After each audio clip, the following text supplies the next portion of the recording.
আবারও একটি নতুন নিয়োগ বিজ্ঞপ্তি প্রকাশিত হলো পশ্চিমবঙ্গের স্বাস্থ্য বিভাগের অফিসিয়াল ওয়েবসাইটেতে। এবারেও নিয়োগটি হচ্ছে মালদা মেডিকেল কলেজ অ্যান্ড হসপিটালেতে। একেবারে লেটেস্ট বিজ্ঞপ্তি এটি, আপনারা নিশ্চয়ই ডেটটি দেখতে পাচ্ছেন, 24/1/2024-তে প্রকাশ পেয়েছে। এবারে যে পোস্টটিতে নিয়োগ হচ্ছে সেটির জন্য ওয়াক ইন ইন্টারভিউটি রয়েছে 29/1/2024 দুপুর 2টো থেকে।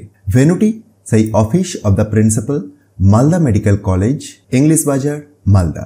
ডকুমেন্ট ভেরিফিকেশনের টাইমিং স্থির করেছে সকাল 11টা থেকে 12:30টার মধ্যে। টোটাল শূন্য পদের সংখ্যা 2টি। Upper age limit 45 years.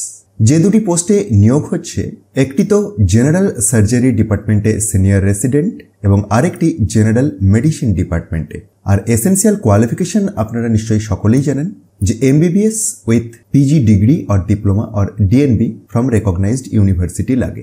অবশ্যই সাথে সাথে WBMC অথবা এনি স্টেট কাউন্সিল এর আন্ডারে রেজিস্ট্রেশনটি লাগছে। সুতরাং আপনি যদি যোগ্য হন এবং আপনার ইন্টারেস্ট থাকে, এই হাউ টু অ্যাপ্লাই সেকশনটি ভালোভাবে চেক করুন, যেটির মধ্যে আপনি দেখতে পাবেন যে কি ধরনের ডকুমেন্টস নিয়ে আপনাকে ওই ওয়াক ইন ইন্টারভিউতে যোগ দিতে হবে।